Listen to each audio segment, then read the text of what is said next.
Don César, por favor, tiene el uso de la palabra. Muchas gracias.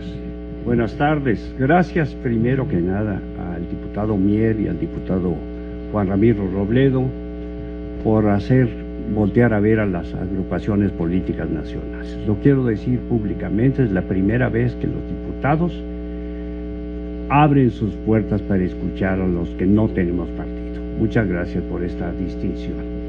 Nosotros siempre celebramos cualquier iniciativa que trate de devolver el prestigio, la respetabilidad, el esplendor del Poder Judicial de México que alguna vez tuvo. Yo recuerdo con nostalgia a Ignacio Vallarta, sus 5 tomos de sus sentencias, es una lección que debiéramos de tener presente. Recuerdo también a Crescencio Rejón, a Mariano Otero, juristas mexicanos que les juro jamás pensaron en cómo torcer la ley, cómo conseguir una ventaja, cómo hacer una trampa para trampear la ley, ¿verdad? En nuestra historia, el país, fíjense que es un dato interesante, ha tenido nuestro país todos los sistemas políticos habidos y por haber. Hemos tenido todo. Ha sido una monarquía, ha sido una dictadura, ha sido una república federal, ha sido también una república central.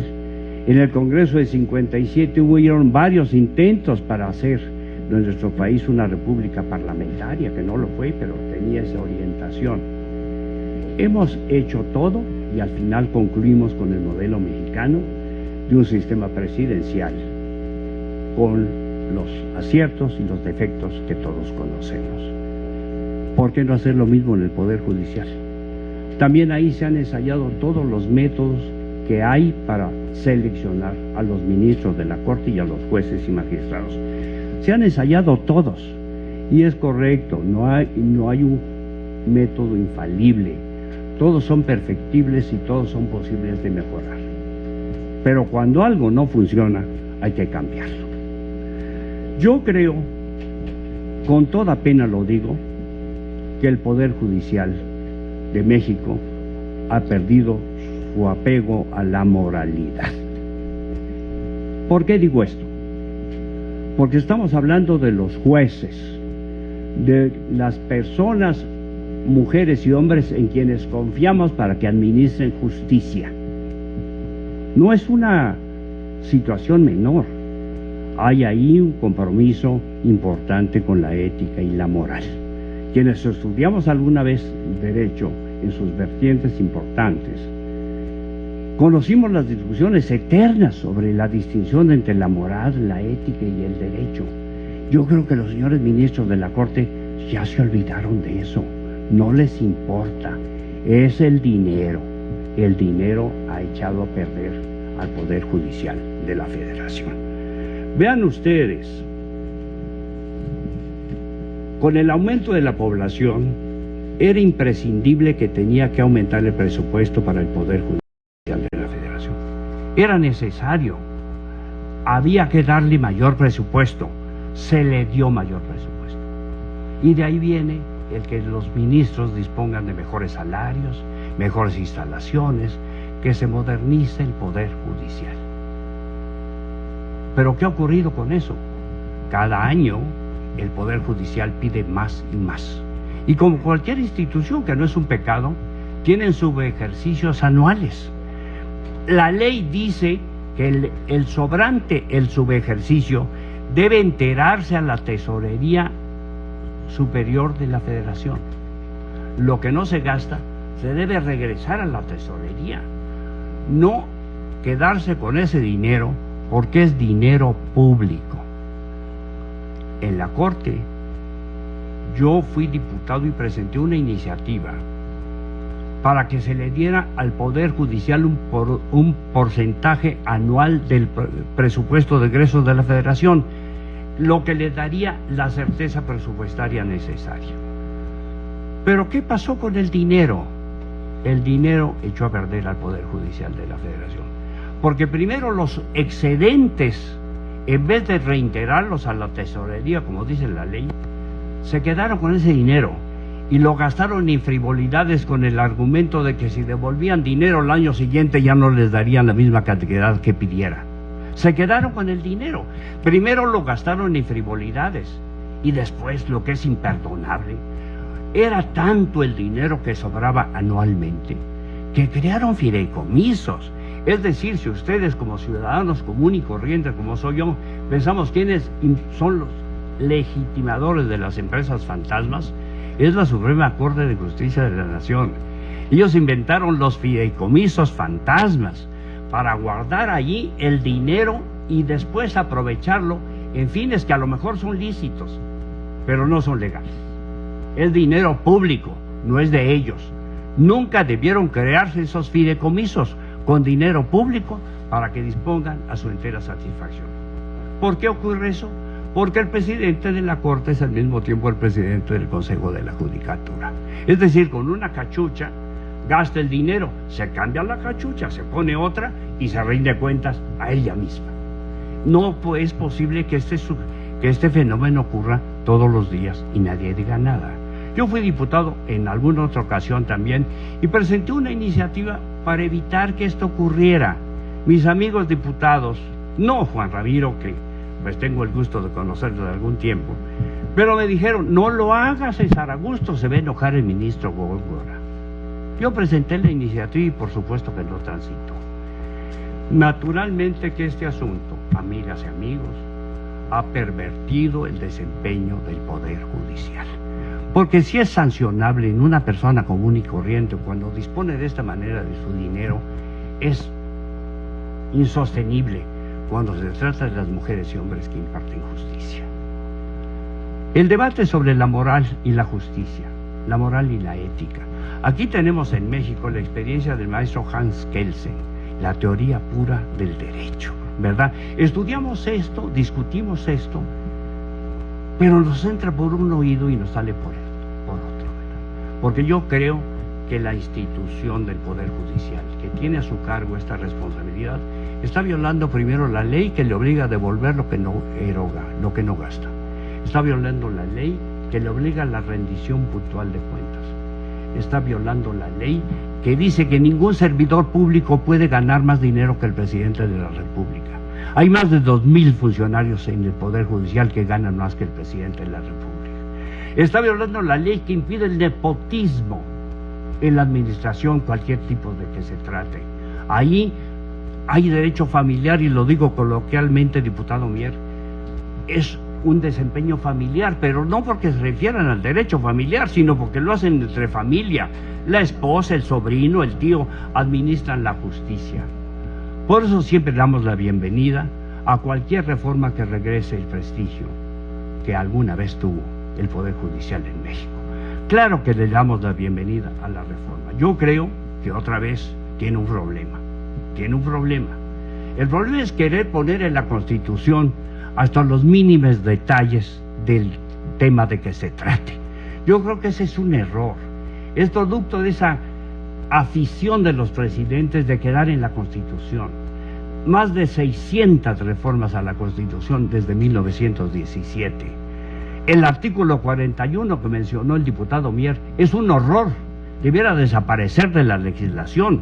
Tiene contenido de normas de carácter constitutivo, pero también tiene normas generales, normas reglamentarias y hasta normas que son de un mero acuerdo administrativo. Todo está en la Constitución. ¿Por qué? Porque eso garantizaba que los partidos en su momento siempre tuvieran el poder. Te doy esto y me das el otro, te doy aquí, me entregas esto. Eso debe cambiar, y en esta iniciativa yo creo que estamos a tiempo de poder poner las cuestiones fundamentales. ¿Cuáles son estas desde mi punto de vista? Uno, que no intervengan los partidos políticos en la selección de los ministros y personal del Poder Judicial. Debe quedar claro esto, con eso basta. Deben ser electos popularmente. Es otra definición que debe quedar claro. El Poder Judicial le debe solo a la gente y debe responder ante ella. No hay que llevar los problemas de la polarización política a la Corte. Los ministros de la Suprema Corte de Justicia deben regresar, Juan Ramiro, es una cuestión fundamental, a constituirse en el órgano supremo de control de la Constitución, nada más. No tienen por qué intervenir en cuestiones administrativas, que es donde está la lana, menos en la disciplina del Poder Judicial.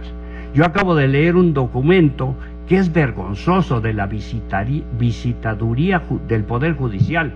Acaba de hacer su recorrido por todo el país y el informe que dio la visitaduría es que no encontró ningún problema. Todas las macetas tenían agua, el florero tenía flores, los papeles estaban en orden, todos tenían corbatas del... No encontró ningún problema en su visitaduría general. Yo creo que otro problema que tenemos que poner es que el órgano encargado de lo administrativo debe ser diferente a los ministros de la Corte. Esto son cuestiones fundamentales que deben ponerse en la ley. Por ejemplo, nada más ejemplifico con una norma.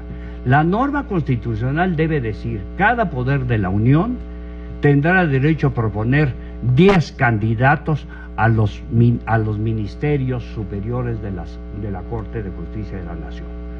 La forma de escogerlos y sus características serán motivos de la ley secundaria. Y esta es una forma de evitar una discusión atrabancada, prolija, muy larga, que no tendría en este momento la oportunidad de realizarse. Si pusiese solo las normas como las que estoy mencionando, yo creo que podríamos avanzar en algo que es urgente. Porque concluyo, amigas y amigos, ¿cuál es el resultado de todo esto? ¿Cuál es? Nos hagamos esta pregunta elemental. ¿Por qué no cambiamos el Poder Judicial? ¿Cuál es el resultado de este desempeño? No hay justicia en México, ese es el resultado. No hay justicia. Todos los días vemos un desfile de atropellos, cobros de piso, extorsiones, homicidios, asaltos, pero también empresas fantasmas, empresas factureras, gente que evita pagar impuestos, ministros que no devuelven el dinero público que no gastaron. No hay justicia en el país y esto lo tenemos que cambiar. Yo creo que vale la pena correr el riesgo de aventurar una selección distinta, porque de otra manera no habrá justicia pronta y expedita, como se nos llena la boca en decir. Solamente 3 asuntos finales que les ruego que me permitan comentar. Primero, no hablo del poder del Tribunal Electoral, del Poder Judicial de la Federación. No hablo de este tribunal.